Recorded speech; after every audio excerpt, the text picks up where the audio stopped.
Welcome back to the deep dive.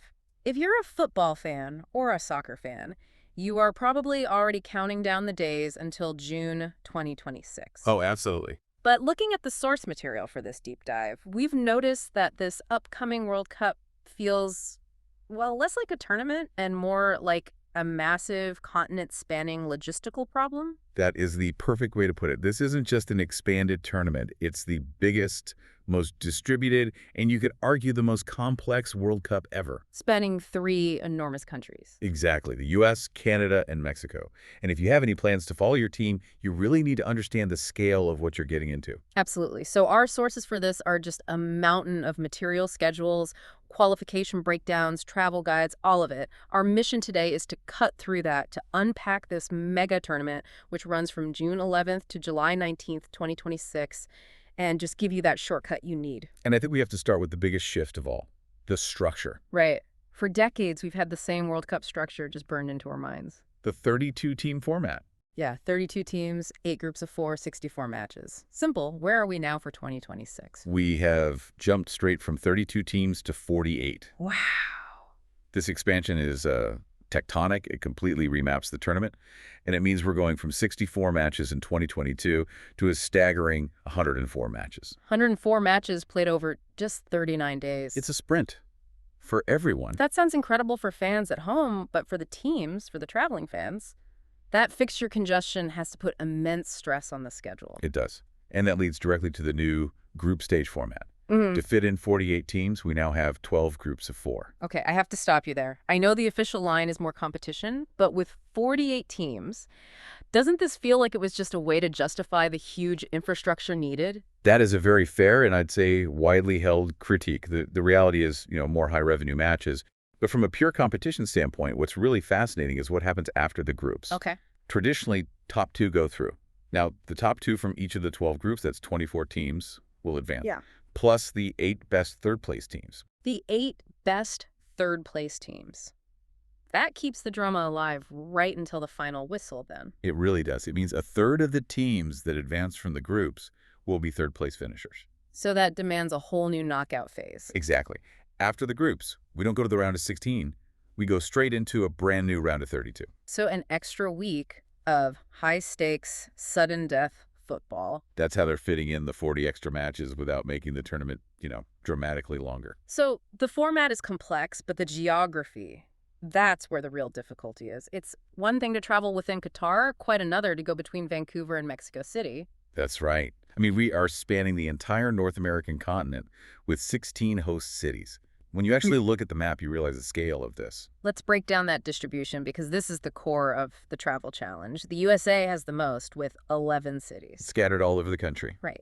Atlanta, Boston, Dallas, Houston, Kansas City, LA, Miami, New Jersey, Philly, San Francisco, and Seattle. Then you've got Canada, which brings in 2 huge hubs, Toronto and Vancouver. And Mexico with 3 incredible football cities. Mexico City, Guadalajara, and Monterrey. This mix guarantees such a unique experience. You're talking about diverse climates, Miami heat versus, mild Vancouver, but also altitude in Mexico City and crossing 4 different time zones. And speaking of iconic, we have to talk about the venues.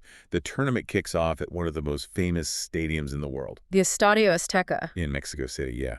The opener is match 1 on Thursday, June 11th. It'll be Mexico kicking the whole thing off against South Africa. What a place to launch this new format. And the whole thing wraps up on Sunday, July 19th with the final match 104 at MetLife Stadium. Right in the New York, New Jersey area. So you start in the historical bedrock of Mexican football and end in one of the world's biggest global hubs. That feels very intentional. It is, and it gives the host nations this incredible home field momentum from the very start. Which moves us perfectly into the group stage details. So we know Mexico is in Group A. They get that huge opening match at the Azteca. What about the U.S. and Canada? They both get prime opening slots on June 12th. The United States is in Group D, and they kick off their tournament against Paraguay at SoFi Stadium in L.A. And Canada starts up in Toronto. That's right. Canada's in Group B, opening at BMO Field in Toronto on the 12th. Their opponent is still to be decided, though. It's one of the winners from the UEFA playoffs. Right, which brings us to the remaining drama, because the picture isn't complete yet, is it? We're still waiting on 6 spots. Exactly. 6 spots are still up for grabs in these high-stakes playoffs in March 2026. And 4 of those are from Europe. 4 from the UEFA playoffs. Yeah. You have 16 European teams still fighting, including some major powers who failed to qualify directly, like Italy or Portugal. They're split into 4 mini-tournaments, basically. So former champions fighting for their lives just months before it starts, intense, and the other 2 spots. Those are from the FIFA Interconfederation Playoff Tournament. It's a really interesting mini-event with 6 teams, Bolivia, Jamaica, Iraq, teams like that, all battling for the final 2 slots. What's fascinating is we already know where these teams will land, right? It's not a blind draw. That visibility is key for planning. The sources show, for example, if Denmark qualifies, they automatically join Group A with Mexico. If Sweden gets through, they slot right into Group F. So that March playoff period is going to finalize travel plans for millions of fans who are just on standby right now. It's the ultimate call to action. And this is where we hit the real crunch point: travel logistics. This is where theory meets the reality of trying to book flights across a continent. Indeed. For you, the listener, navigating this requires really swift, targeted knowledge, especially since prices are already reacting. So let's start with the hard requirements. 3 countries, 3 sets of rules. Mandatory requirement number 1, a valid passport. Yeah. Obvious, but you need to check the rules for all 3 nations. Because they're distinct. Very distinct. Crucially, if you're from a country in the visa waiver program, you'll need approval for both the U.S. and Canada, and they're 2 different systems. For the USA, you need an ESTA. The electronic system for travel authorization? Correct? Yeah. And for Canada. You need an ETSA, the Electronic Travel Authority. And you have to get these secured well in advance. If you need a traditional visa for any of them, you need to start that process, like now. And Mexico is generally a bit easier. Yes, for many nationalities it's visa-free, but you still have to verify your status. You can't just assume. So booking early isn't just about money, it's about making sure your routes are even possible. It is a necessity. And this is where a pro tip from our sources comes in, prioritizing comfort. Because of the sheer distances and quick turnarounds. Exactly. You're talking 3 games in 3 widely separated cities sometimes. Managing that fatigue is critical if you want to actually enjoy the matches. So we're talking about shelling out for better flights? If you're coming long haul from Europe, Africa, Australia, flying premium economy or business is highly recommended. You need the rest. This isn't just a luxury, it's an investment in your stamina for a 39-day marathon. That's a great piece of insight. Now, where should you target for your first flight into North America? We can streamline this. If you're coming from Europe, aim for the East Coast. New York, New Jersey, Boston, Philadelphia, Toronto. Shorter transatlantic flights. And for those coming across the Pacific, Asia, Australia. You'll want to target the West Coast. Vancouver, Seattle, Los Angeles, San Francisco. Aiming for direct flights into those hubs will make your life so much easier. Which leads us right into the really painful realities of some of these group stage itineraries. Let's use some specific examples because this really drives the point home. Okay. The most demanding itinerary has to be for the Australian fans. Oh, they must be looking at a calendar of pure suffering. Absolutely. The flight from Australia to the West Coast is already one of the longest routes of the whole tournament. Then their team schedule is just this relentless rotation between 4 cities: Vancouver, Seattle, LA, and San Francisco.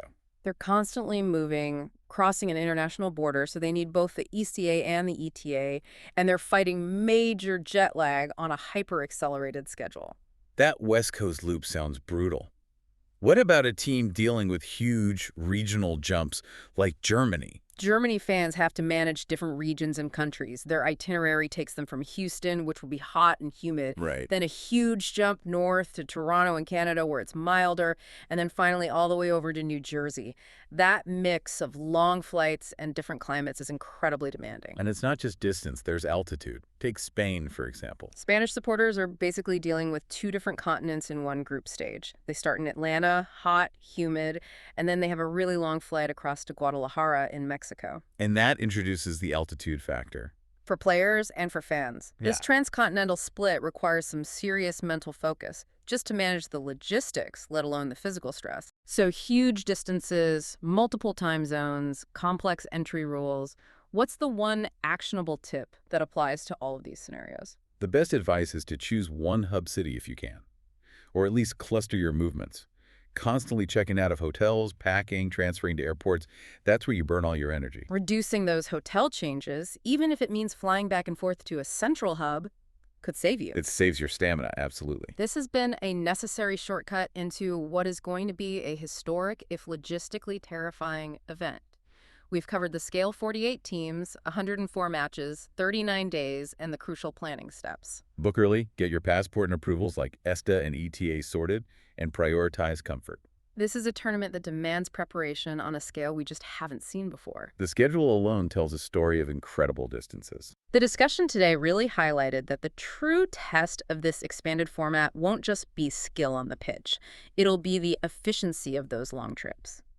When you look at the schedules for teams like Australia or Germany, forcing fans to cross borders and time zones, what stands out to you as the biggest non-match risk factor? The sheer accumulated fatigue of constant movement, the altitude in the Mexican venues, or the vast climate variance from Miami to Vancouver?